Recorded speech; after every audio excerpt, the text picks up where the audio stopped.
Beleza, Gabriel. Pode intermediar com você, viu? Já tá ao vivo. Beleza. Boa tarde aí a todos. Meu nome é Gabriel e eu vou estar intermediando esse Hangout aqui.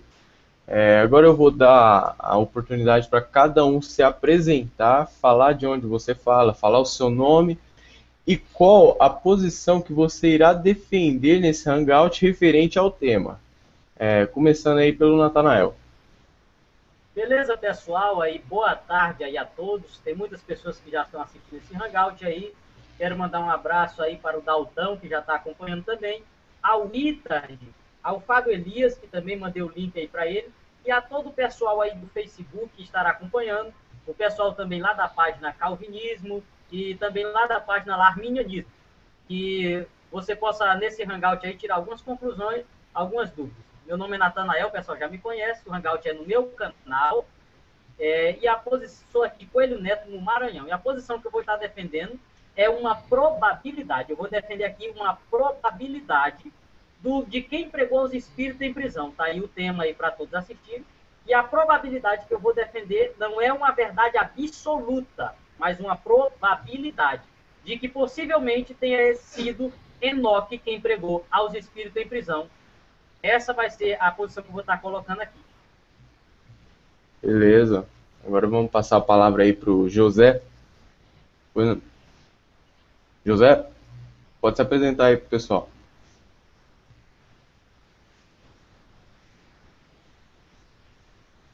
Acho que ele deve estar com um probleminha no microfone dele, então enquanto ele resolve aí, vou passar a palavra agora para o Jonas. Você pode se apresentar aí, Jonas?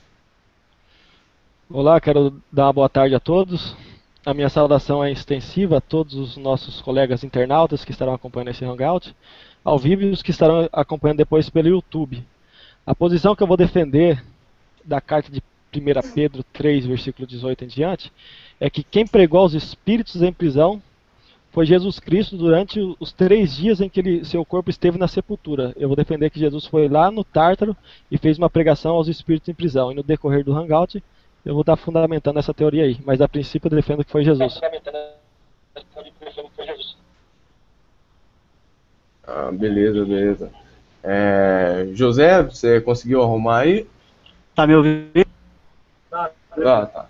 Agora tá tranquilo. Você pode se apresentar aí? A palavra é toda sua agora. Tranquilo. Estão me ouvindo direitinho, né? Ok. Tranquilo. Meu nome é José Lima, eu moro aqui em Fortaleza, no Ceará, e vou defender uma posição semelhante à do irmão Jonas. Semelhante, né? E, pelo menos no que diz respeito ao caráter, né? O fato de Cristo ter descido, mas ao decorrer vocês vão notar que há uma pequena diferença em relação às nossas posições. Ok, então, sem mais delongas, eu vou começar a fazer as perguntas em uma sequência que eu vou escolher e cada um vai ter 5 minutos para apresentar os seus argumentos. Então, vamos lá, vamos começar. A primeira pergunta é: quem pregou aos espíritos em prisão? Vou começar aí pelo Jonas. Vamos lá, Jonas, começar a partir de agora, você tem 5 minutos. Ok. Se nós lemos o texto ali dentro do contexto, nós vamos entender que o grande protagonista desse texto está falando sobre a pessoa de Jesus. Por isso, atribuir qualquer outra pessoa dentro desse contexto vai estar fazendo uma ruptura direta no texto. Porque a Bíblia vai estar falando de uma forma cronológica que Jesus, ele mortificado na carne, ele morreu, ele pregou no Hades, depois ele ressuscitou, e vai concluir o texto com Jesus Cristo triunfante, sujeitando todos os principados e potestades ao domínio dele. E Pedro vai colocar na conclusão que ele se assenta dessa de Deus com esse domínio. Então, se nós lemos ali dentro do texto e do contexto, o que eu não vou trabalhar só com isso, porque para que nós façamos uma boa exegese honesta do texto, nós vamos ter que recorrer a contextos próximos, contextos paralelos e contextos remotos, para mostrar na história o que aconteceu lá atrás, para que chegasse esses seres a estar aprisionados, que eu creio que foi os anjos. Então, inquestionavelmente, para mim, dentro do contexto, quando diz mortificado na carne, porém vivificado no espírito, foi e pregou aos espíritos em prisão, os quais foram rebeldes quando a longanimidade de Deus esperava nos dias de Noé.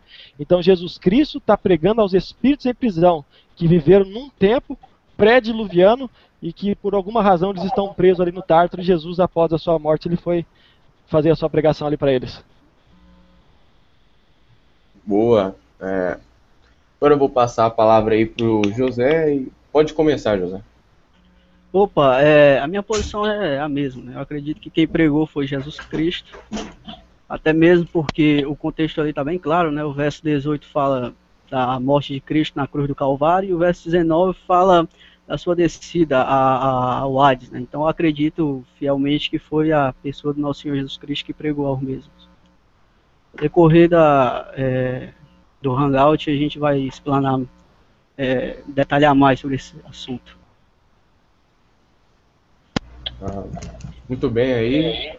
Agora a palavra é do Natanael. Pode começar, Natanael. Olá, pessoal, tudo bom? Beleza. O que ocorre? Por que eu vou defender aqui uma probabilidade? Eu defendo uma probabilidade porque o texto, eu vou até pegar o texto aqui. O texto ele não define diretamente quem pregou. Por que não define quem pregou? Primeiro, eu vou encontrar algumas lacunas dentro desse texto. Porque em 1 Pedro 3,18, diz assim, ó, porque Cristo morreu uma vez pelo pecado, o justo pelos injustos, para conduzir-nos a Deus. Morto sim na carne, mas vivificado no Espírito. Quando eu chego no verso 19, aí vem e diz, no qual foi e pregou aos espíritos em prisão. Vamos pegar aqui que Jesus foi e pregou aos espíritos em prisão. Só que tem uma pergunta, se eu pegar isso aqui, que Jesus foi e pregou aos espíritos em prisão, algumas pessoas vão dizer que os espíritos em prisão eram pessoas mesmo que viviam cativas no pecado na época de Jesus. Só que não tem como. Por quê? Porque as pessoas aqui, os espíritos em prisão, eram do tempo de Noé e não do tempo de Jesus. Para mim acreditar que Jesus pregou a espíritos, o próprio Jesus em pessoa pregou a espíritos da época de Noé, enquanto Noé preparava a arca, segundo, respeitando o texto e o contexto, eu vou arranjar um problema. Quando Jesus pregou a esses espíritos? Algumas pessoas vão dizer que Jesus, após a sua morte, entre os 3 dias da sua morte, que na verdade não foram nem 3 dias, isso é uma linguagem idiomática, porque Jesus morre no fim da sexta e já ressuscita no início de domingo, não dá nem 2 dias completos. Então, se eu pegar isso aqui, já não vai dar os 3 dias. E se Jesus desceu entre os 3 dias, aí eu vou ter que acreditar que Jesus morre, a carne dele fica no sepulcro, mas a alma dele, imortal, sai do corpo, vai lá no Hades ou no Tártaro, e depois vou estar falando definição desses nomes, vai lá no Hades, encontra lá uma classe ou de almas penadas, ou de anjos que tiveram relações com mulheres e pecaram, e aí ele vai lá pregar para essas pessoas, uma vez que já estava tudo condenado, tanto os anjos, como também já estava condenado as pessoas. Então, para que Jesus foi lá? Algumas pessoas vão defender que ele foi lá só para proclamar a vitória, que já tinha morrido na cruz. Então, eu vou ter que acreditar que Jesus morre, vai lá no inferno e vai lá zoar da cara lá dos anjos e olha, agora eu consegui, tá aí, eu venci e tudo mais, aquela coisa toda. Então, não haveria necessidade de haver esse problema aí, eu teria que acreditar um pouco em uma questão abstrata. Porém, eu quero trabalhar aqui com algo mais fundamentado e comprovado. E durante o Hangout eu vou estar falando porque também eu não acredito que entre os 3 primeiros dias Jesus desceu ao inferno. Essa é a minha primeira colocação. Muito bem. Vemos aí a opinião do Natanael, do José e do Jonas. Agora vamos passar para a segunda pergunta. A segunda pergunta é o seguinte: Jesus desceu ao inferno após a sua morte? Vou começar aí agora com o Natanael. Beleza. Não. Jesus não desceu ao inferno. Eu vou até pegar aqui alguns textos que as pessoas utilizam muito com relação a isso. Um deles é o texto lá de Efésios capítulo 4, versículo 8. Que diz assim, porque isso diz, subindo ao alto, levou o cativo o cativeiro e deu dons aos homens. Primeiro, que aqui está a colocação de Paulo aqui no versículo 8, ela não é a mesma colocação de Paulo no versículo 9. Paulo no versículo 9 diz assim, ora, isto é, ele subiu, que é o mesmo que desceu, as partes mais baixas da terra.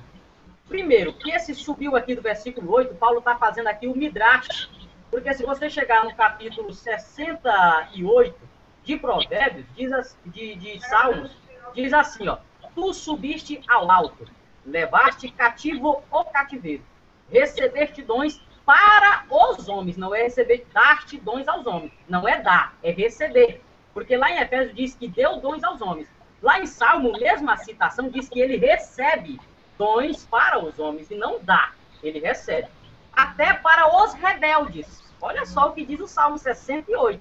Então veja que Paulo ele pega o texto lá de Salmo 68 e faz uma comparação segundo a ideia de Paulo concernente ao Salmo 68. Não é Paulo dizendo que Jesus, quando morreu, desceu lá no Hades, que era dividido entre a parte para os bons e a parte para os ruins. Aí Deus vai e pega uma parte lá dos bons e leva para o paraíso, tirando aquela divisão entre céu e inferno, que isso aí não tem base bíblica. Dizer que o lugar era um, onde vivia um lado, era dividido para os salvos e outros para os perdidos. E aí Deus vem e acaba com isso, leva os salvos para o paraíso e deixa só os perdidos lá. Isso aí é uma ideologia. Então Paulo aqui ele faz apenas o Midrash, que é uma comparativa e um comentário acerca do Salmo 68. Paulo aqui não está afirmando que Jesus foi no inferno e pegou almas lá do inferno e levou para o céu e deixou as outras lá no inferno um lugar só para os ruins. Paulo não está dizendo isso de forma alguma. E quando ele diz que o mesmo que subiu, Paulo está falando de alguém que morreu e ressuscitou. No caso, Jesus Cristo. Então, esse texto aqui não é base para dizer que Jesus foi no inferno. Outro texto também aqui, que eu vou colocar, que eu vou até pegar aqui, é o texto de Salmos, capítulo 16.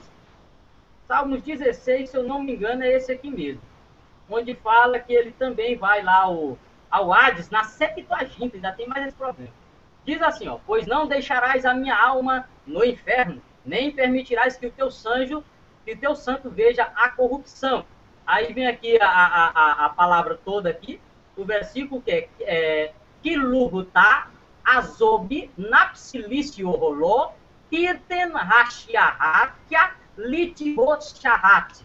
E aí vem aqui o Sheol, ou Sheul, como algumas pessoas usam, que é a palavra inferno. A Septuaginta, por trabalhar com vocábulos gregos, traduziu para Hades, que na mitologia grega acreditava-se que era um local. Porém, no Antigo Testamento, os autores do Antigo Testamento não tinham esse inferno como lugar onde as almas iam para lá, ou os anjos iam para lá. Essa ideia vem justamente lá nas cartas de Pedro, onde Pedro trata de algumas questões, inclusive ele traz algumas informações do livro de Enoque, que é um livro onde tem todo esse material, e por isso eu vou estar defendendo justamente uma probabilidade de ter sido Enoque.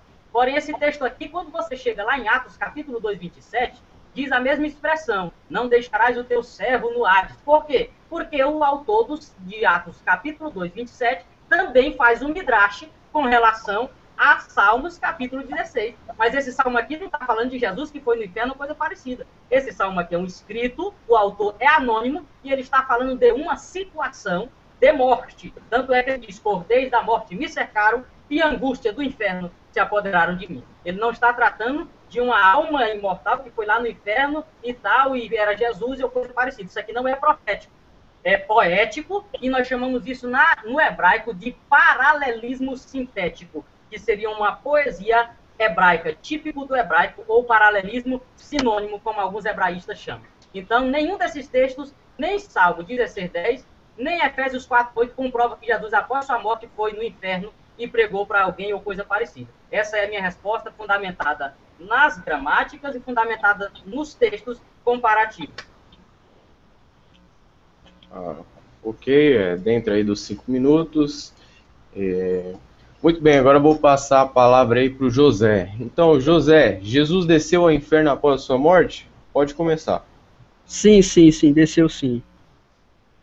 Baseando-me nesse Salmo 16, verso 10, eu vejo da seguinte maneira: o Hades, ou Sheol, está bem claro ali quando fala que não deixará minha alma, onde a Bíblia, Almeida Revista Corrigida, veste como inferno. Né? No caso do Sheol, nem o meu corpo verá a corrupção.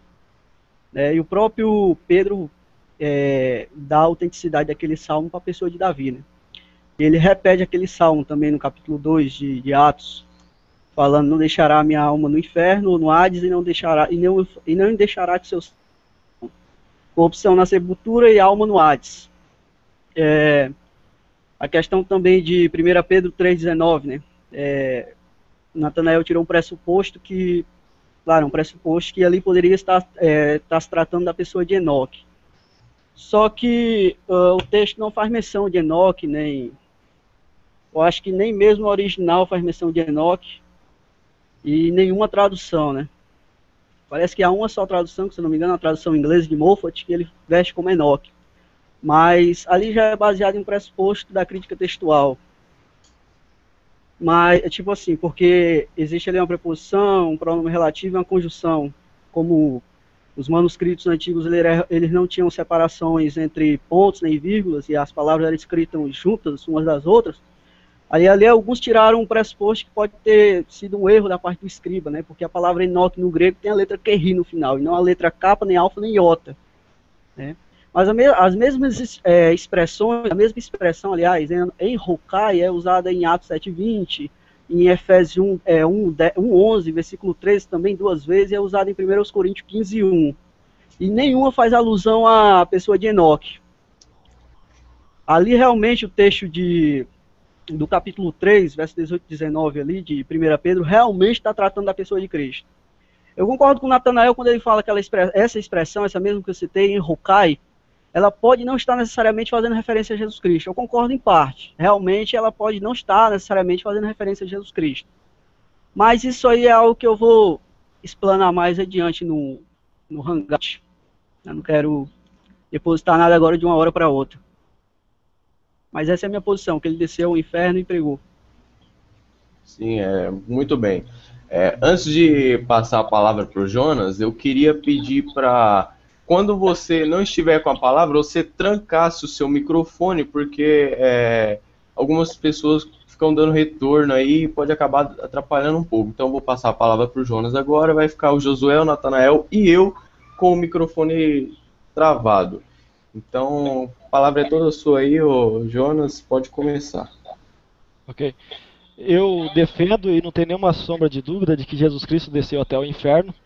Quando nós falamos inferno, nós estamos vertendo a palavra inferos, que vem do latim, mas a sua expressão original, Sheol, que muitos defendem como sepultura, que é o equivalente a Hades em grego, nós vamos encontrar Paulo dizendo em Romanos capítulo 10, versículo 6, mas a justiça que é pela fé diz assim: não digas em teu coração quem subirá ao céu.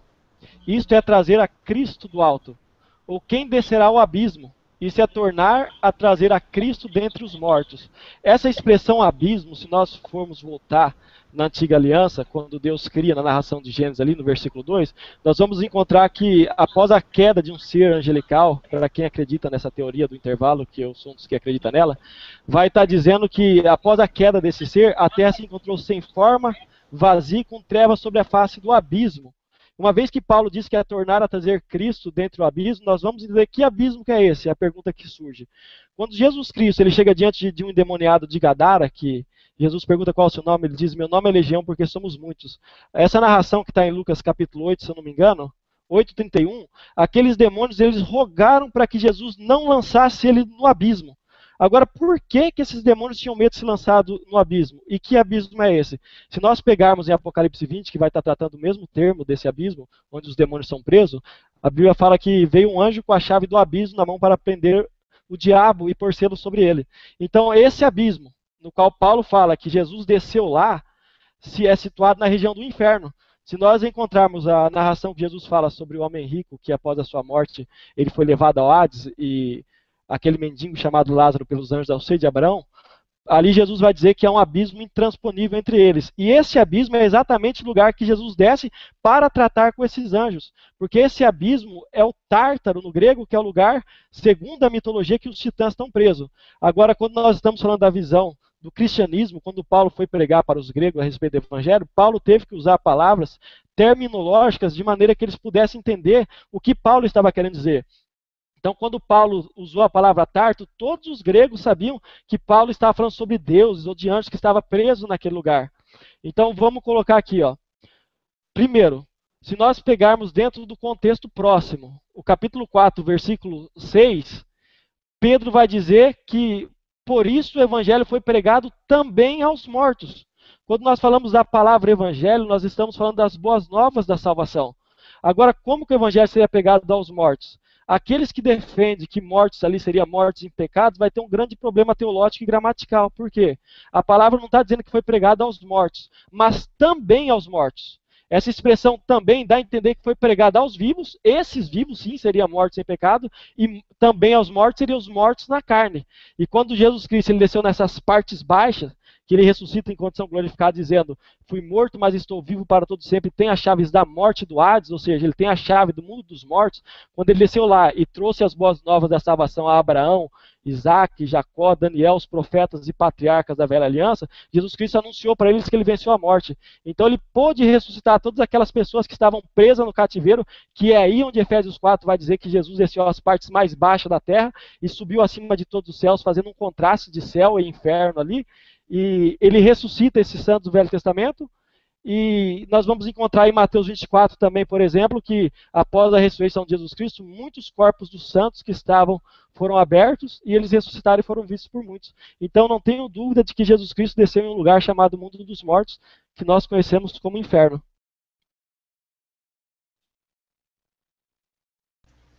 Muito bem, temos aí a opinião de cada um agora, e agora eu vou passar para a próxima pergunta, é a terceira pergunta agora nesse Hangout, e eu vou começar com o Natanael novamente. A pergunta é o seguinte: quando aconteceu essa pregação citada em 1 Pedro 3,19? Quando aconteceu? A palavra é toda sua, Natanael, pode começar. Natanael, seu microfone tá desativado.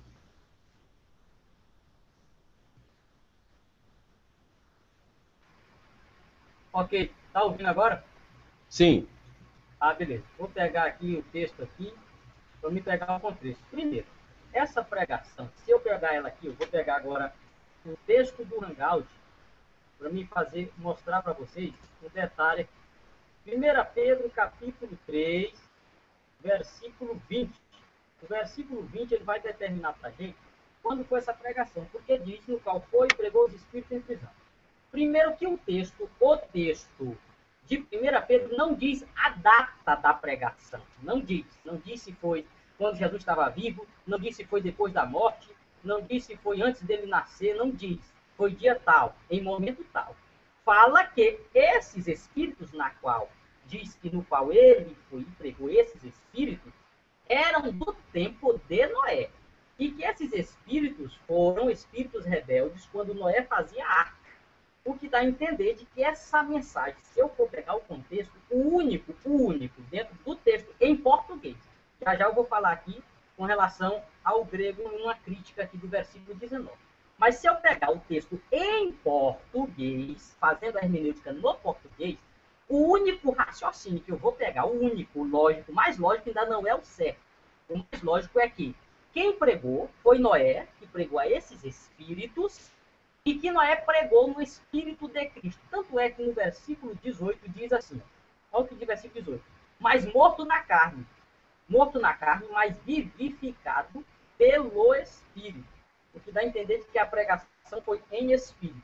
Só que, como eu não vejo de forma alguma que Jesus vai e desce aos mortos, porque quando Paulo diz e trouxe Cristo dos mortos, é no sentido de que Cristo morreu e ressuscitou. Não que Cristo veio, ressuscitou e tirou as almas do inferno. Não é essa a ideia, de maneira alguma.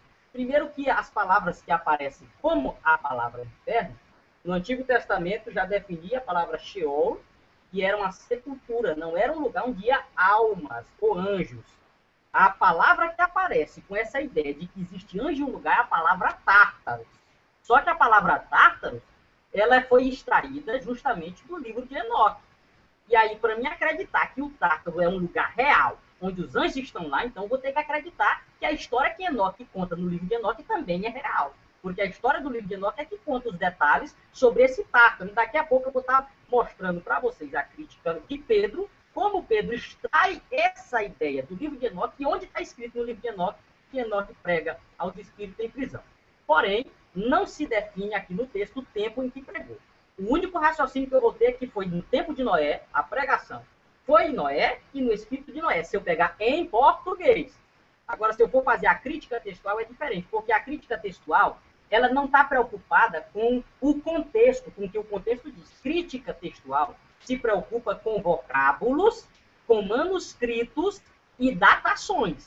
Crítica textual não está preocupada se o contexto vem dizendo uma narrativa e essa narrativa tem que concordar com ela, não. Quem faz essa concordância é a hermenêutica. A hermenêutica é que trabalha texto dentro do próprio contexto. Crítica textual não se preocupa com o que o texto vai trazer, e sim com o que o vocábulo vai explicar. Se o vocábulo contrariar o contexto, na crítica textual isso é preferível. É preferível. Agora, na hermenêutica, não. Na hermenêutica tem que ter concordância texto com contexto. Então, não define, não existe o tempo em que Jesus prega. Se eu pegar o raciocínio, o único vai ser esse. Então, essa é a minha resposta. Muito bem. Agora eu vou passar a palavra para o José, lembrando que o seu microfone está desativado aí, ô José. Então essa é a pergunta. Quando aconteceu essa pregação citada em 1 3, versículo 19? 1 Pedro 3, versículo 19. Pode começar.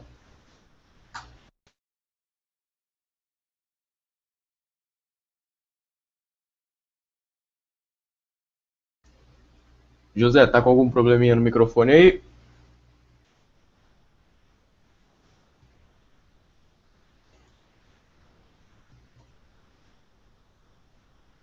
Bom, acho que o José tá com algum problema no microfone. Tenta consertar aí, ô José, que enquanto você arruma aí, eu vou passar a palavra pro Jonas. Pode começar, Jonas. Ok. É o seguinte, o momento... Só um minutinho, Jonas. Eu acho que o José conseguiu arrumar o microfone dele. Tá me ouvindo aí? Sim, agora sim. Então, vamos deixar o José falar aí e o próximo vai ser... Vamos lá, pode começar. Tranquilo. Bom, baseando-me no capítulo 3, no verso 18, né, que é um verso anterior ao verso 19, eu acho que ele já deixa claro o período da pregação, porque ali ele fala sobre a morte de Cristo na cruz do Calvário, né? Uma questão locativa, né? Cristo morreu, na carne, vivificado no espírito, né? Que é um dativo instrumental, ou seja, foi por meio do espírito ao qual ele foi e pregou as almas ou espíritos, né, que estavam em prisão. Eu acredito que está bem claro o texto, ocorreu entre sua morte e ressurreição. Acho que qualquer pensamento contrário a isso, acho que isso, como é que se diz, contraria o contexto, até mesmo acho que uma crítica textual saudável, né? Porque os adeptos da alta crítica não acreditam necessariamente que o verso 18 e 19 fazem referência a outra pessoa, mas fazem referência mesmo a Cristo. Só que há uma questão se ali são fragmentos ínicos ou litúrgicos, no caso, né? É isso aí. Oi.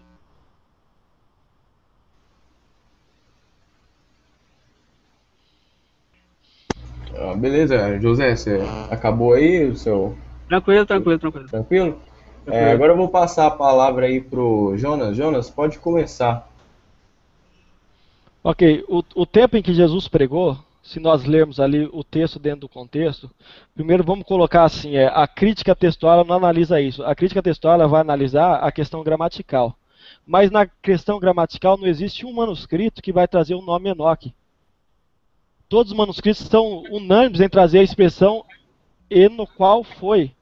Eu estive analisando isso no texto sinaítico, no Vaticanos e nos textos alexandrinos. Nenhum deles vai trazer a expressão do nome Enoque. Eu comparei com outras versões. E os que defendem essa teoria, eles vão achar que, na verdade, foi uma omissão dos copistas, ou eles entenderam errado para escrever aquilo, o que não tem nenhuma prova, nem de manuscritos encontrados e nem papiros. Quer dizer, é uma teoria infundada a pessoa querer defender isso. Agora, quando nós lemos o texto dentro do contexto, nas versões gregas, e a nossa tradução em português é uma ótima tradução, não tem como dizer que a nossa tradução está errada. A única variante que as pessoas acham, na verdade, é nas interpretações que a questão é no qual foi ou pelo qual foi, que é aí que eu acho que está o grande divisor de água entre as religiões, que uns falam que foi pelo Espírito e outros falam que foi no Espírito, no caso, Cristo pregando. Pois bem, mas para mim está muito clara a expressão ali, que o contexto está tratando de 4 específicos. Primeiro, Cristo pareceu uma vez pelos pecados injustos para nos levar mortificados, na verdade, na carne, mas vivificados pelo Espírito. Aqui está falando da morte de Cristo, seu estado no Espírito, no qual foi entregou aos Espíritos em prisão. Então, estando nesse estado de Espírito, Jesus entregou aos Espíritos em prisão, os quais em outro tempo foram rebeldes. Agora, a questão de outro tempo aqui não está falando que Jesus foi lá atrás, no outro tempo, mas que esses Espíritos viveram num tempo pré-diluviano. Por isso que vai dizer aqui, quando a longanimidade de Deus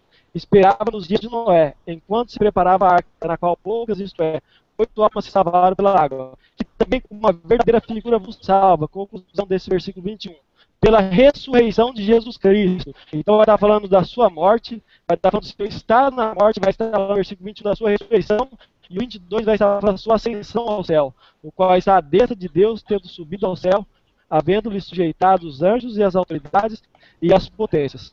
Então não tem como negar que Jesus Cristo, durante o estado da sua morte, esses 3 dias, vamos colocar, como o Nathanael colocou, que seja linguístico, nessa parte eu até concordo com ele, mas Jesus Cristo ele desceu de fato nesses 3 dias da sua ressurreição, neste lugar.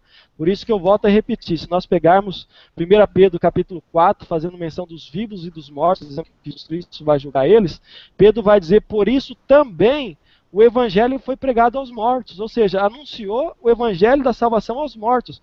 Os que não querem encarar de frente essa escritura da maneira que está, é porque eles acham que se pregar o evangelho aos mortos vai dar vazão a pessoas receberem salvação depois de praticar, por exemplo, más obras aqui na terra. Mas o texto não está se tratando disso. O texto está tratando de pessoas que morreram, sacrificando animais pelos seus pecados, como nós temos os servos de Deus durante a lei, que morreram aguardando a esperança de um dia Jesus Cristo vir para redimir elas. Então, quando Jesus Cristo ele desceu no Hades, nessas partes, ele pregou a eles as boas novas da salvação, e eles ressuscitaram com Cristo, como está lá em Mateus, dizendo que os sepulcros de muitos santos foram abertos, e eles foram vistos por muitos. Mas essa questão que fala sobre os espíritos em prisão, nós vamos ter que trabalhar com contextos remotos, e voltar na história e ver quem são esses espíritos em prisão. Porque se nós pegarmos o pensamento teológico que tinha Judas em sua epístola, ele vai falar sobre os anjos que estão presos. Lá em Judas 6 ele fala, e os anjos que não guardaram seu estado original e que deixaram a sua própria habitação, Deus o reservou em prisões eternas. Uma vez que anjos é tido como pneuma, ou como ruá, que é espírito, e Paulo vem e diz que anjos são espíritos ministradores, e esses espíritos se encontram presos, então nós temos que entender pela epístola de Judas, que eu repito, ela faz menção ao livro de Enoque, dessa passagem que esses anjos estão presos, por causa do relato de Gênesis 6, em que os Bene Ha Elohim tomaram as mulheres como esposa. Isso deu origem de uma raça de gigantes na terra, que era declaradamente impiedosos e inimigos do povo de Deus. Então, devido a isso, Deus rompe as comportas do abismo, lança o dilúvio. A Bíblia fala que o fim de toda a carne é chegado perante Deus. Quando fala toda a carne, isso não abarca somente a carne humana, porque ali vai estar no contexto a carne dos animais. E questão, os nefilins estavam vivendo sobre a terra, e os nefilins são desertores caídos. Os anjos estavam vivendo naquele local que deu origem a esse grande cataclisma, que foi o dilúvio sendo derramado sobre a terra. E segundo o livro de Enoque, que eu tenho como inspirado, principalmente essa passagem, o que eu quero dizer bem claro aqui, existem passagens do livro de Enoque... Ô, Jonas? Sim. O seu tempo aí já acabou, para não ficar... Beleza. Pra não ficar desigual aí, eu vou te interromper agora, me desculpa aí, mas agora eu vou passar para a próxima pergunta. E agora eu vou começar por você. Quem eram esses espíritos em prisão? Pode começar. Ok. Então, vou até dar continuidade do que eu estava falando. Se nós irmos para o texto de Gênesis capítulo 6, a Bíblia vai falar que aconteceu que como os homens começaram a se multiplicar sobre a face da terra. Quando fala que os homens começaram a se multiplicar, ali o texto generaliza. Não está dizendo que a descendência de Caim começou a se multiplicar, ou que a descendência de Adão começou a se multiplicar, mas fala que aconteceu que como os homens, ou seja, toda a humanidade começou a se multiplicar. E lhes nasceram filhas formosas e belas, viram os filhos de Deus, essa expressão Benei Ha Elohim, toda vez que ela é atestada na visão veterotestamentária, ela é atribuída a seres com caráter semidivinos. Nós vamos encontrar essa expressão sendo referida por Nabucodonosor para se referir ao quarto homem que estava na fornalha, porque ele fala assim, eu lancei 3 na fornalha e vejo um semelhante ao Filho de Deus, quer dizer, ele viu os traços semidivinos naquele ser. Nós encontramos essa expressão Bene Ha Elohim lá em Jó, quando fala que os anjos vieram apresentar-se perante Deus. Agora vamos colocar assim, muitos defendem que a questão gramatical Bene Ha Elohim, devido Elohim está no plural e ser filhos ali, Benei, seria, na verdade, filhos dos deuses, ou filho dos nobres, mas isso dentro da gramática do hebraico bíblico não tem problema, porque nós vamos encontrar a expressão se não me engano, Gênesis 32, anjos de Deus. Quer dizer, se eu fosse interpretar por esse método, teria que dizer que seria anjos dos nobres ou anjos dos deuses, não tem nada a ver. A expressão Benei Ha Elohim, ela está dizendo dos anjos que viviam na terra e acabaram tendo relações sexuais com as mulheres, dando origem a essa raça de gigante. E segundo o livro de Enoque, que eu tenho como inspirado, principalmente, vamos colocar assim, o livro de Enoque existe a versão etíope e a versão grega, que existe alguma deturpação dentro dela, mas que já foram encontrados fragmentos da versão aramaica, que seria a versão original. E uma vez que Judas, mencionando essa passagem do livro de Enoque, ele a toma como inspirada, então, segundo a visão da igreja, eu sendo cristão, fazendo parte da igreja de Jesus Cristo, eu creio na inspiração do livro de Enoque e não tenho sombra de dúvida que esses espíritos que estão presos ali no Tártaro foram os anjos que se relacionaram com as mulheres lá em Gênesis 6.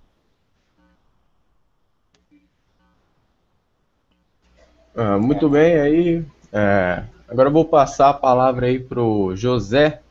E vamos lá, José. Opa, tá me ouvindo aí? Tudo, tá me ouvindo tudo. Aí? Certinho. Pode começar. Tranquilo.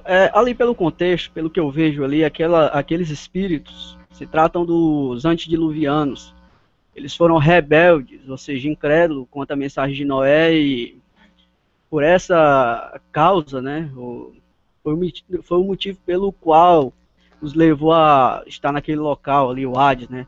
Agora, eu acredito que não seja somente as pessoas do tempo antiluviano. Eu acredito que o dilúvio foi mencionado ali porque até então foi a maior catástrofe mundial, né? Até então, os oráculos que os profetas proferiram eram mais oráculos locais, que era dirigido mais à questão de Israel. Mas eu acredito que quando ele desceu ali, ele não só se manifestou aqueles espíritos do tempo antiluviano, né? Mas ali o dilúvio foi só tomado como referência, né? E o termo pregar, né, que em grego é kerisso, não define a natureza da pregação. Acredito eu que ele foi proclamar uma mensagem de vitória ou coisa do gênero, mas não uma mensagem de boas novas, como é a pregação do Evangelho, né? Ok, encerrei. Ok, muito bem. Vou passar a palavra agora para o Natanael. Natanael, pode começar agora. A resposta qual é a pergunta mesmo? Quem são os espíritos em prisão? Isso, a pergunta é: quem eram esses espíritos em prisão? Bom, beleza. Como eu disse, se eu pegar o raciocínio que muitos pegam, que é o raciocínio de que Noé foi quem pregou no Espírito de Cristo, os espíritos em prisão seriam justamente as pessoas que Noé pregou no Espírito de Cristo e eles foram rebeldes. Simplesmente isso. Agora, como existe a probabilidade, por isso que eu falei no começo do Hangout que eu defini a probabilidade, como existe uma probabilidade de ter sido Enoque, então teria que ser realmente os anjos, mas não os anjos de Gênesis, mas uns anjos citados no próprio livro de Enoque.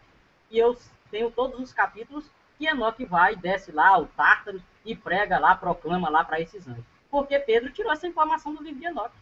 Todo crítico textual que analisa essa questão sabe muito bem disso. Então, os espíritos em prisão é simples, pregando o raciocínio de que foi Noé que pregou, teria que ser as pessoas da época de Noé. Pegando o raciocínio lógico de que Pedro extrai essa informação do livro de Enoque, foi os anjos que caíram, que é citado lá no livro de Enoque, capítulo 2, versículo 7. Essa é a resposta. Muito bem. Agora eu vou passar para a próxima pergunta e vou começar novamente com Jonas. Jonas, a pergunta agora é o seguinte: onde estavam esses espíritos em prisão? No Hades, Tártaro, Guiena ou Sheol? Pode começar. Esses espíritos em prisão, segundo a epístola de Pedro, ele vai dizer que esses anjos estavam presos no abismo, que ali é Tártaro.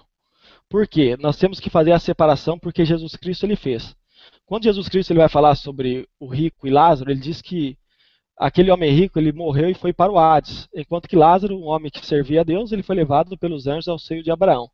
E existia um abismo intransponível entre eles, de modo que os que estavam no seio de Abraão não podiam passar para o Hades, e quem estava no Hades não poderia passar para o seio de Abraão. E Tártaro, que é as partes mais baixas da terra, é exatamente onde os anjos estão presos. Por quê? Quando Jesus ele chega diante daqueles demônios, o demoniado de Gadara, lá em Lucas capítulo 8, aqueles demônios que tem por nome Legião, porque eram muitos, eles se dobram diante de Jesus e rogam para que Jesus não os lance ele no abismo. Eles não disseram que Jesus não os lançasse no Hades, porque o Hades é o lugar para onde vão os homens humanos maus, que não serviram a Deus. Seio de Abraão, para onde vão os bons. Mas o abismo, o Tártaro, é na onde são os anjos. Essa mesma expressão abismo, ela é encontrada lá em Apocalipse, capítulo 20, onde diz que um anjo com a chave do abismo veio para prender o diabo e pôr selo sobre eles. Então, por que que esses demônios, quando chegaram diante de Jesus, eles tinham medo que Jesus lançasse ele no abismo? Porque é exatamente o lugar de prisão dos anjos. O Tártaro não tem nada a ver com seres humanos. Por isso que quando Paulo em Romanos 10 diz que é tornar a trazer a Cristo de novo do abismo, é porque Jesus Cristo desceu nesse lugar. E quando Jesus Cristo ele desce nesse lugar para tratar com esses anjos, só que eu quero deixar bem claro, Jesus Cristo ele passou no seio de Abraão para ressuscitar os santos, ele passou no Hades para pregar e passou no Tártaro para trazer essa pregação para esses espíritos. No Hades, algumas versões vão fazer separação entre o seio de Abraão ou não, ou comumente, como nós vemos no Velho Testamento, que a palavra Sheol, ela não faz separação entre lado dos bons ou lado dos maus. Essa expressão somente é encontrada no Novo Testamento. Então, quando Jesus Cristo ele desce a parte mais baixa, lá em Lucas, 1 Pedro, capítulo 4, versículo 6, que eu citei para os irmãos, que vai dizer assim, ó, porque por isso foi pregado o evangelho também aos mortos, para que na verdade fosse julgado segundo os homens na carne, mas viver segundo Deus e Espírito. Quando Jesus passou no seio de Abraão para pregar o evangelho aos mortos, foi para o evangelho se fala das boas novas. Então Jesus Cristo anunciou as boas novas aos profetas e santos patriarcas do Velho Testamento para que eles pudessem ressuscitar com Jesus. Mas agora esses anjos, eles estavam presos no Tártaro, que é como revela a epístola de Pedro ali. Os anjos que pecaram, Deus os reservou no Tártaro, tá? No grego está essa expressão ali. Ok, muito bem. Tá aí os argumentos do Jonas. Aí agora eu vou passar a palavra pro José. José, pode começar. Seu microfone está trancado. Desative ele aí e pode começar. José, a gente não está discutindo novamente. Se você puder fazer alguma coisa aí para que volte seu microfone. Oi, oi. Oi, pronto. Voltou. Tá, pronto. Tranquilo. Reformular a pergunta. Ah, sim, só um minuto. Deixa eu pegar ela aqui. Opa, acho também o microfone. A pergunta é o seguinte: onde estavam esses espíritos em prisão? No Hades, Tártaro, Jena ou Sheol? Pô, no Hades, é claro, né? No Hades, é a tradução grega para Sheol. Eu acredito que no Hades, né? Que já que se trata de espíritos de pessoas, né? Pessoas que viveram no tempo antediluviano, aliás, em todo o tempo veterotestamentário, acredito dessa maneira, né? Tá bem claro também, eu acho que nem os que apoiam que foi Enoque que pregou vão desconsiderar essa hipótese, né? Então, claro, eles estavam no Hades, né? Ainda estão lá, e como eu disse anteriormente, a mensagem não foi uma mensagem salvífica, né? Foi uma mensagem condenatória, ou proclamação da sua vitória sobre a morte, ou algo do gênero, né? Beleza, cara? Beleza, tá. Você terminou aí? Beleza? Não, aqui é pequeno o meu discurso. Ah, não, Curto. então melhor. Eu vou passar a palavra agora para o Natanael. Natanael, pode começar agora. Beleza, a pergunta é onde era que estavam os espíritos em prisão, né? O nosso amigo José falou que os espíritos em prisão estavam no Hades, que é a transliteração da palavra Sheol. Só que quando você pega o texto em grego, eu vou até pegar aqui, vou pegar o texto em grego aqui, que é justamente a passagem de 1 Pedro, de 2 Pedro, que traz essa informação de onde esses anjos de Pedro aqui estavam. Como as pessoas perguntam, os espíritos em prisão, vamos pegar assim. Em 2 Pedro 2,4, a palavra que traz aqui é a palavra tártaros, não a palavra Hades. E essa palavra tártaros, ela é rapax legomena. O que é isso? É quando uma palavra, dentro do original, aparece uma única vez dentro de um capítulo, ou dentro de toda a narrativa bíblica do Novo Testamento. E essa palavra Tártaro, ela só aparece aqui justamente uma vez. Eu vou até pegar aqui para vocês. Aí tem um texto aqui em grego: En agepitoteons angelos amartiatum orque ofeisato alla zeirais zortou tártaros. Tártaros, que é no plural, porque o nome, ele é um nome plural, tártaros, não é tártaro, tártaros. Aí vem pariekentor Christos teramesou, que é justamente para o dia do juízo, que é a palavra que traz aqui. Então, o que é que ocorre? O tártaro, essa palavra, ela é única. Segundo os críticos textuais, é justamente essa palavra, ela é extraída de um livro anterior. Qual é o livro anterior que traz essa palavra tártaro? Essa palavra tártaro, ela também só aparece uma única vez no livro de Enoque. Enoque, capítulo de número 20, versículo de número 2. No capítulo de número 20, versículo de número 2, aparece essa palavra tártaro no livro de Enoque. E também é rapatis legômenos, só aparece essa vez no livro de Enoque. Então, esses anjos, se eu pegar aqui, esses espíritos em prisão, anjos caídos, eles estão no Tártaro. Que essa ideia vem de quem? De Pedro? Foi Pedro que tirou essa ideia de Tártaro? Não. Pedro tira a informação do livro de Enoque, que lá no livro de Enoque fala da classe de anjos que foram presas dentro do Tártaro.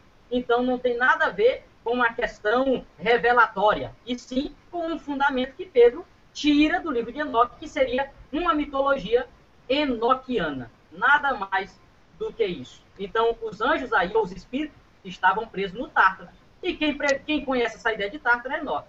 E quando você pega o versículo 19, no qual foi pregou, nós temos ali em rokai, separado no grego aqui, em que é uma preposição, ela vem como uma preposição, a palavra ômega, seguida de tongal, que são sinais gramaticais do grego koiné, que faz o som de ro, em ro, e o kai, que ele pode ser utilizado como um artigo, que também pode ser utilizado como uma conjunção, seja ela aditiva ou coordenativa. Só que quando você pega o Códice Vaticano, o Códice Sinaíte, o Códice Bizai e o Alexandrino, eles são juntos, porque os manuscritos antigos traziam junto, que seria Enokai. Só que a palavra Enoque, traduzida literalmente, é Enoque, e não Enokai.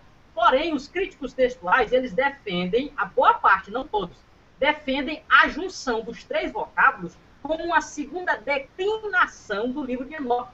Declinações são simplesmente junções de vocábulo que dá semelhantes, ou nós chamamos no inglês de falsos cognatos. É isso que é a palavra correta. Falsos cognatos, palavras ou vocábulos juntos, que dá um sentido de um nome pessoal ou de um substantivo. Por isso existe a probabilidade de ter sido Enoque. Como Pedro traz essa informação do livro de Enoque, de anjos presos, de espírito em prisão, normalmente fica claro de que foi Enoque quem pregou, e Pedro traz essa ideia e coloca Jesus, como ele vem falando do texto de Jesus, coloca Jesus como se Jesus tivesse ido. Mas, na verdade, não foi Jesus quem foi. Quem foi Enoque, e no livro de Enoque fala justamente sobre isso. Então, essa é a minha colocação. Muito bem aí, Natanael. Todo mundo já teve seu tempo aí para falar, então agora a gente vai passar para a próxima pergunta. A próxima pergunta é o seguinte: poderia Pedro ter tirado essas ideias de espíritos em prisão do livro de Enoque? Eu vou começar aí com o Jonas. Pode começar, Jonas, agora. Ok. Vamos lá. Eu não vou dizer que Pedro tirou do livro de Enoque, apesar que parece que está claro ali que é uma coesão perfeita. Mas vamos colocar que é um relato real que aconteceu na época e que Enoque registrou o que aconteceu. E baseado nisso, o povo de Israel, a nação hebreia, eles tinham conhecimento dessas obras. O livro de Enoque ele havia se perdido, porém ele foi encontrado nas cavernas de Qumran. E eu quero deixar algo aqui interessante. A palavra em fila, que ela é encontrada, denota prisão aqui no texto de 1 Pedro 3,18, essa mesma palavra ela é encontrada em Apocalipse 20, quando fala de Satanás ser preso. No texto de Enoque, no capítulo 10, 14, 15 e 18, Judas 6 e 2 Pedro 2,4, essa mesma palavra denotando esses seres que estão presos, está mencionada ali. O que acontece? Se nós voltarmos num tempo pré-diluviano, quando os Bene Ha Elohim tomaram as filhas dos homens como mulheres, muitos começam a conjecturar achando que é impossível um anjo ter relação sexual com as mulheres. Mas se nós tomar o pressuposto de que nós estamos falando de anjos vestidos de carne, ou seja, anjos materializados, aí nós temos que entender o contexto de uma outra forma. Por quê?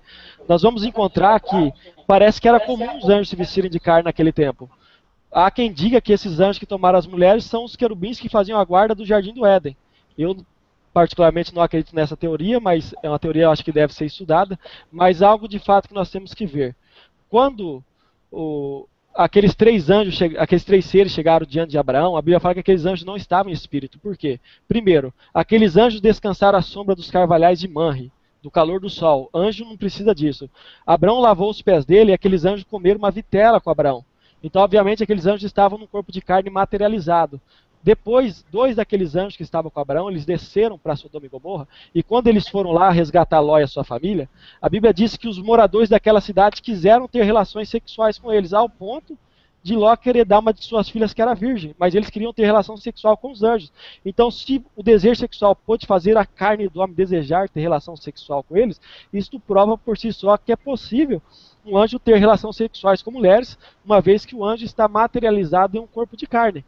Agora, Paulo falando dessa mesma passagem, o que Paulo vai dizer? Que muitos homens hospedaram anjos sem saber, o que torna comum um anjo aparecer se materializado no meio do povo.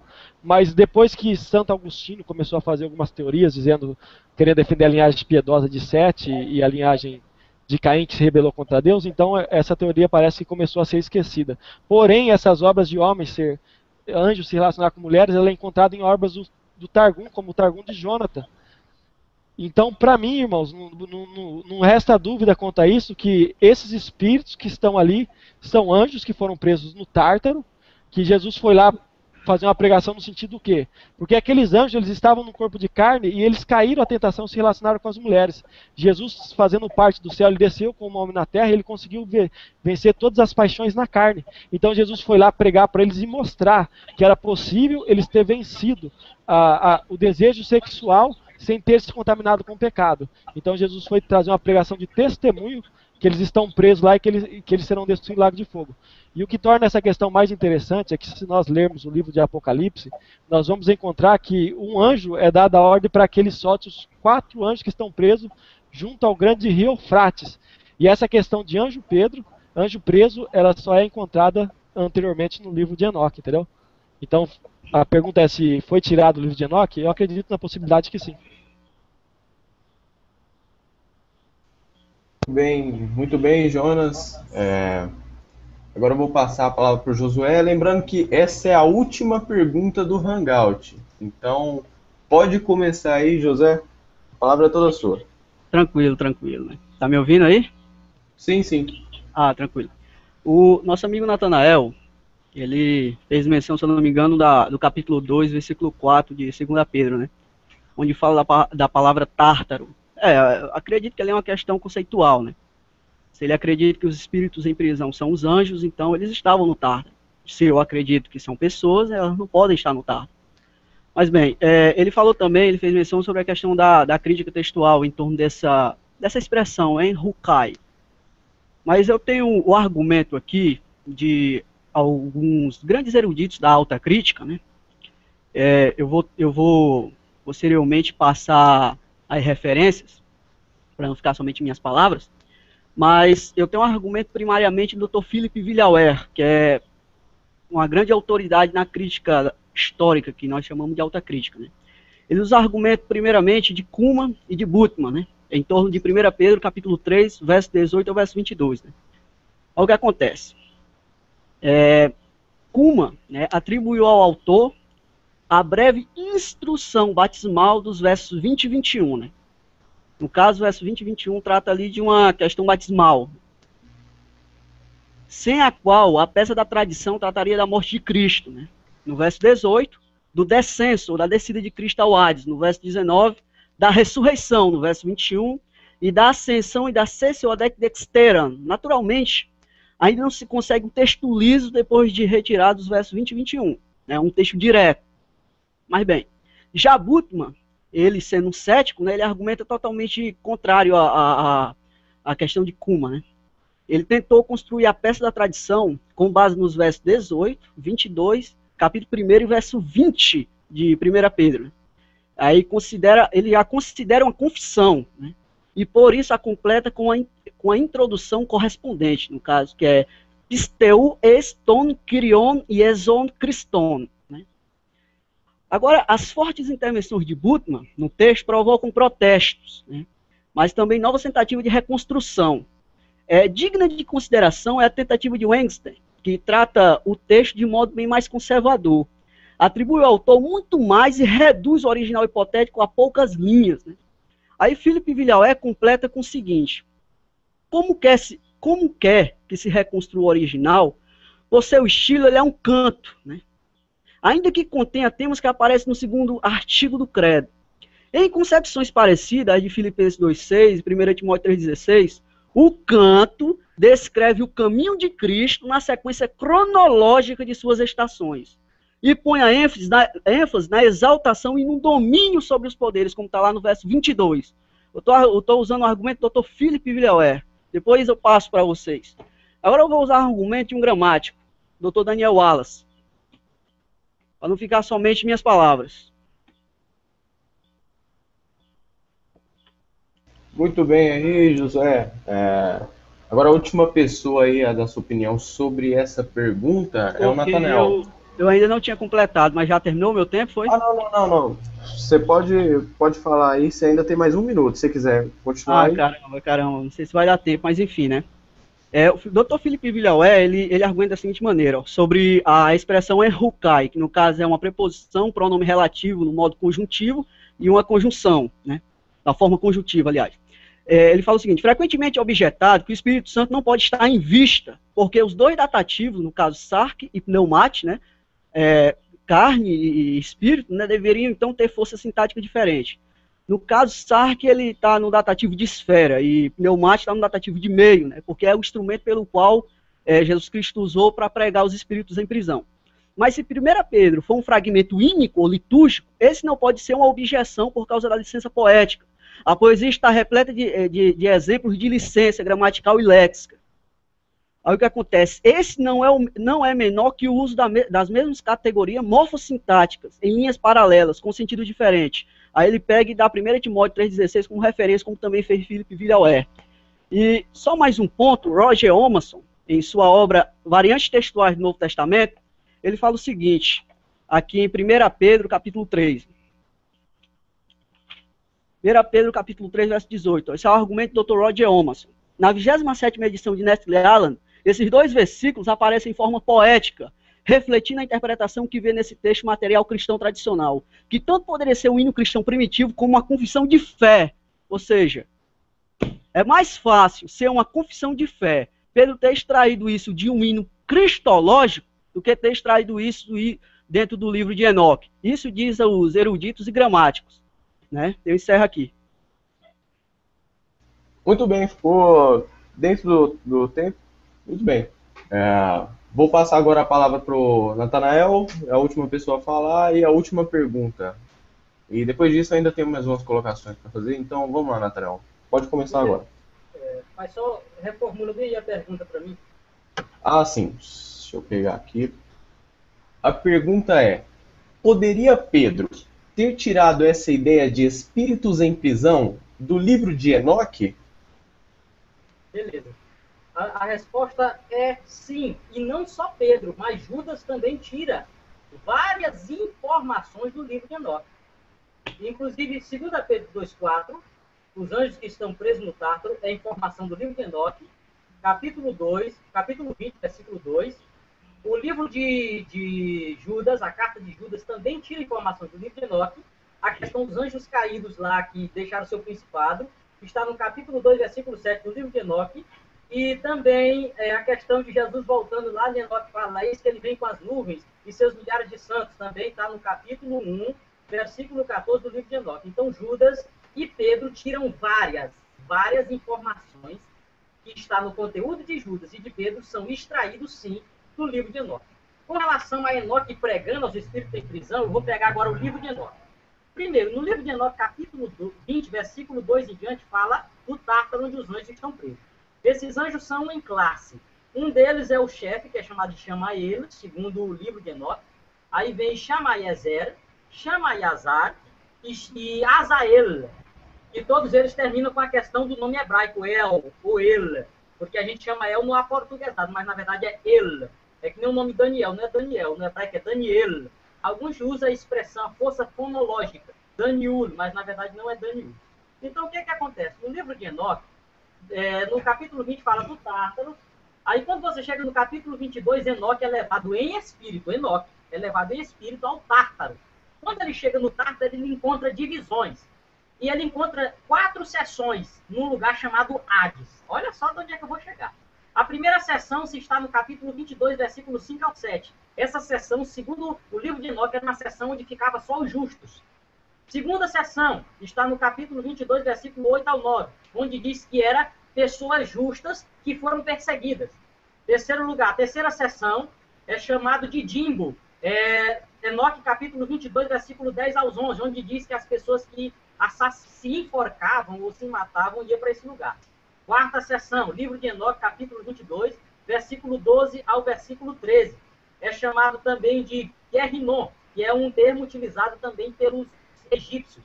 Então, todas essas seções é tirada do livro de Enoque. E, segundo a informação, o livro de Pedro 2:4 e Judas 1:6, todas foram tiradas, sim, do livro de Enoque. Então, não é uma probabilidade, é praticamente uma certeza de que Pedro tira todas essas informações do livro de Enoque e aplica na sua carta e coloca Cristo como se Cristo tivesse ido. Mas, na verdade, dentro dessa informação, não é Cristo quem vai, é Enoque quem vai, e Pedro usa-se Cristo, porque ele está falando de um contexto de Cristo, usa-se como Cristo tivesse ido. Então, está aí a resposta. Todas essas informações que Pedro traz concernente a espírito em prisão, a anjos presos, foram tiradas assim do livro de Enoque. Não tem nem sombra de dúvida.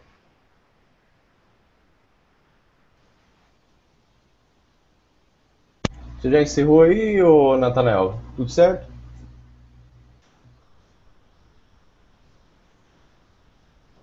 Parece que sim, né? Então, acabaram as perguntas aqui do Hangout. Foram, no total, 6 perguntas. Cada um apresentou aí sua opinião, seus argumentos. E antes de acabar, eu queria dar liberdade aí para vocês de fazer uma pergunta um para o outro. Caso ficou alguma dúvida aí, vocês podem fazer uma pergunta aí um para o outro. Pode começar aí. Se alguém tiver alguma pergunta para fazer, alguém tem? Por mim, ou pelo Jonas, ou pelo Natanael? Qualquer um. Qualquer uma dúvida que vocês tenham em relação ao tema, e caso queiram perguntar ou para o Natanael, ou para o Jonas, qualquer um. Só pedir a palavra. Eu tenho uma observação, uma pergunta para o Jonas. A pergunta é o seguinte: foi utilizado o texto lá de 1 Pedro 4:6, onde diz que porque por isso foi pregado o evangelho também aos mortos. Segundo Jonas, esses mortos não são mortos no sentido de mortos no pecado. Só que quando eu pego essa palavra aqui, que é a palavra Thanatos ou Sarcópis, que eu encontro ela também em Efésios capítulo 2, versículo 5, onde Paulo diz: estando nós mortos em nossas ofensas e pecados, no sentido de mortos não literal, mas mortos espirituais. Essa mesma conjunção aqui aparece em 1 Pedro 4:6, que é no sentido do evangelho ser pregado a pessoas mortas, no sentido figurado de estarem mortas em espírito do anticristo. Ele utilizou essa passagem como mortos mesmo literal, que Jesus foi pregou aos mortos. Só que o texto de 1 Pedro 4:6 não diz que foi Cristo que entregou para esses mortos, diz porque o evangelho. A palavra evangelho que aparece aqui, evangelho, com som de gui, que é uma das letras aqui do grego, não tem som de gi, e sim de gui, evangelho. Essa palavra aqui, ela é utilizada no sentido de pregar as boas novas para a salvação de alma. Aí vem a pergunta: sendo que lá em Hebreus capítulo 9, verso 27, diz que os mortos estão destinados a morrer só uma vez, daí segue-se o juízo, eles não têm uma segunda chance. Só que se eu pegar esse texto aqui como uma pregação do evangelho para a salvação para mortos, eu vou acreditar que Jesus foi lá e deu uma segunda oportunidade, pregando o evangelho da salvação.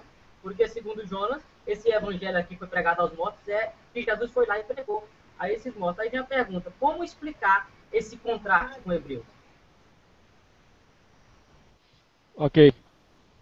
Se nós lermos o contexto de 1 Pedro 3,18, ele vai acoplar, ou seja, se estender até 1 Pedro capítulo 4 também. Praticamente vai estar falando do mesmo assunto da descida de Jesus Cristo no mundo dos mortos, onde ele passa pelo Tártaro, e nessa questão de 1 Pedro 4, versículo 6, ele prega aos mortos. Eu estive analisando essa questão no Beco hoje, eu não estou com o texto aqui, mas depois no meu Facebook, as pessoas tiverem dúvida, eu vou estar deixando a descrição.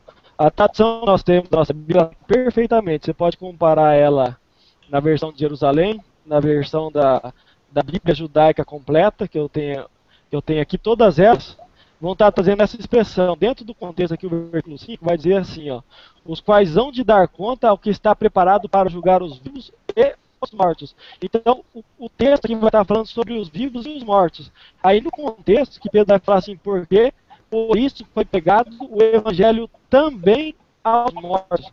O problema está de dizer que as pessoas, esse evangelho foi pregado às pessoas que estão mortas em pecado, é essa expressão também que ela se encontra em grego também. Porque uma vez que você fala também aos mortos, isso quer dizer que não foi pregado somente aos mortos, mas dentro do texto que começa a dizer sobre os vivos e os mortos, então nós entendemos que o evangelho foi pregado aos vivos. Esses vivos sim que receberam o evangelho estavam mortos em pecado, mas vivos fisicamente, e também aos mortos seriam os mortos fisicamente. No caso ali, não seria pregar as boas novas, no sentido de pessoas condenadas à condenação do lago de fogo e receberem, vamos colocar assim, por uma hora, a oportunidade de serem salvos, mas eram pessoas que morreram debaixo dos sacrifícios de cordeirinhos, que estavam debaixo do poder da morte, uma vez que Jesus Cristo ainda não havia morrido para vencer a morte e libertar eles do poder das trevas. Então Abraão, Isaac, Jacó, os patriarcas e profetas da velha aliança, estavam no Hades aguardando exatamente isso, Jesus Cristo morrer e vencer a morte por eles para poder ressuscitar ele. Por isso que Jesus Cristo ele disse que ele é a ressurreição e a vida. Então quando ele vence a morte na cruz, ele desce no Hades e prega o evangelho para esses homens que morreram crendo no sacrifício de cordeiros e guardando a lei, então eles recebem as boas novas da salvação. Então eles ressuscitam com Cristo, como está lá em Mateus, e eu não vejo nenhuma contradição dentro desse texto, lendo dentro do contexto desde 1 Pedro, capítulo 3, versículo 18, que vai estar falando de Jesus Cristo descendo ao mundo dos mortos, entendeu? É tranquilo, só tem um detalhe. Minha última palavra é essa aí, só se alguém tiver alguma pergunta para mim. Só tem um detalhe, é que as pessoas que morreram, mesmo os justos que morreram antes de Jesus morrer, ressuscitar... Só um minutinho, Natanael. Oi. Desculpa estar te interrompendo, é que eu só vou dar minha deixa aqui no Hangout, porque como eu te falei, eu tenho um compromisso, eu até poderia adiar se fosse alguma coisa mais fácil de resolver depois, mas é um assunto pessoal muito grave aí e eu preciso dar minha deixa aqui no Hangout. Foi muito bom participar aí com vocês e eu vou ter que sair. Boa tarde aí a todos e me desculpem, não é escolha minha, mas eu vou ter que sair. Beleza, pode deixar comigo. Então tá bom, então. Falou. Beleza, então a questão que eu colocar aqui, e aí depois se alguém tiver alguma pergunta eu respondo e a gente encerra o Hangout. É que mesmo os justos que ressuscitam, quando Jesus ressuscita, eles não tiveram a oportunidade de ouvir o evangelho de Jesus após a ressurreição. Porém, eles tiveram a oportunidade de ouvir a lei e os profetas, porque no Antigo Testamento o evangelho era pregado também através da lei dos profetas. Até Cristo, o evangelho ia ser pregado como as boas novas, mas as boas novas já eram pregadas. Essa é a minha palavra. Alguém tem alguma pergunta a mais? Se não tiver... Eu tenho uma pergunta. Fique à vontade. Tá me ouvindo? Tô. Ah, tranquilo. Não, minha pergunta é dirigida à sua pessoa mesmo. Posso fazer? Pode. Ah, não. É porque assim, tu disse durante o Hangout que a expressão Enrukai, dentro dos manuscritos, ela não vem separada, né? Como tá em algumas versões gregas. Tranquilo, isso aí é tranquilo, né? Mas a mesma expressão aparece em Atos 7:20, em 1 Coríntios 15:1, em Efésios capítulo 1, verso 11 e 2 vezes no versículo 13. Aí eu queria saber o seguinte, nenhum contexto ali faz referência a Enoque. Mas aí como é que tu interpretaria isso? Ali faz referência a Enoque ou não também, como é o caso lá de 1 Pedro 3:19? Não, Porque... Assim como 1 Pedro 3,19 no contexto não faz referência a Enoque, eu queria saber assim, porque dentro dos manuscritos, em Rucai, que aparece lá em Atos 7,20, Efésios 1, né, e 1 Coríntios, enfim, também estão da mesma forma que está lá em 1 Pedro 3,19. Eu queria saber se todas essas fazem referência a Enoque ou somente 1 Pedro 3,19 e o porquê, já que o contexto não trata de Enoque, como as demais. Beleza. Só aparece em 1 Pedro essa ideia de que é Enoque só em 1 Pedro. Por quê? Porque justamente pelo fato de Pedro ter tirado a informação do livro de Enoque. Sendo que nem Atos, nem nos outros livros tiraram essa informação de espírito ou de anjos em prisão, a não ser Pedro e Judas. No caso, se essa passagem aparecesse também em Judas, possivelmente, dependendo do contexto, traria também uma probabilidade, não é uma verdade absoluta, 100%, uma probabilidade, se fosse em Judas, também de ter sido Enoque, pelo fato de Judas também tirar informações do livro de Enoque. Então, é isso aí. Tranquilo. Tranquilo, né? Jonas, tem alguma pergunta? Última pergunta para o Hangout? Beleza. Eu tenho uma pergunta para fazer que no Hangout inteiro me ficou essa dúvida, entendeu? Eu queria tirar com você essa dúvida, já que você expôs a questão de Enoque aí. É o seguinte, analisando todos os manuscritos, a palavra enrocai, ela vai estar em todos ali, não vai ter nenhuma variante. Agora vamos colocar assim, uma possibilidade de um erro de copista ou uma omissão, que fosse Enoque ali. Mas se nós fôssemos ler a epístola de Pedro ali, que fala, vamos colocar Enoque. Enoque foi e pregou aos espíritos em prisão, os quais foram rebeldes, quando a longanimidade de Deus esperava nos dias de Noé. Enoque não viveu no dia de Noé. O contexto não faria sentido com a história. Então eu queria fazer essa pergunta para você, se realmente você acredita que o contexto está falando de Enoque, ou seria simplesmente um pensamento seu essa questão, entendeu? Não, a questão é justamente o seguinte, o que ocorre? A narrativa em português dá a ideia de que quem pregou, como eu já disse no começo do Hangout, a ideia no português de que quem pregou foi Noé aos rebeldes, pessoas rebeldes. Só que ele pregou no Espírito de Cristo. Dentro de uma hermenêutica, a resposta minha seria essa. Agora, existe a probabilidade de ter sido Enoque pelo fato de Pedro ter extraído a informação. Mas a minha opinião direta é que quem pregou foi Noé, no Espírito de Cristo, aos rebeldes, pessoas mesmo. Rebeldes que não aceitaram a mensagem de que Cristo mandaria o dilúvio e eles simplesmente foram destruídos. Tranquilo? Está fechado, hein? Então é isso aí. Então eu quero dar a oportunidade para o José Limas fazer as considerações finais, os agradecimentos. Depois o Jonas William faz os agradecimentos e depois eu encerro fazendo os agradecimentos aqui a todos. José Lima, fique à vontade aí. Não, tranquilo. Eu agradeço aí aos que assistiram o Hangout. No caso, eu acho que o Nathanael detém o nome do pessoal que estava aí assistindo, né? O Vitardi, o pessoal.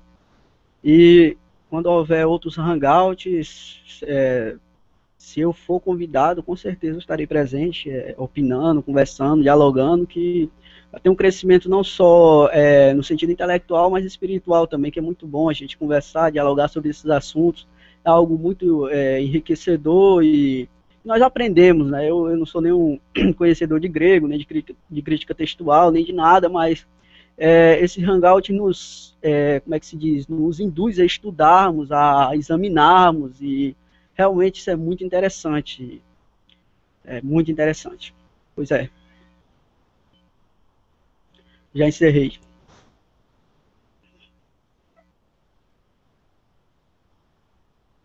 Vou passar agora para o Jonas, né, Jonas?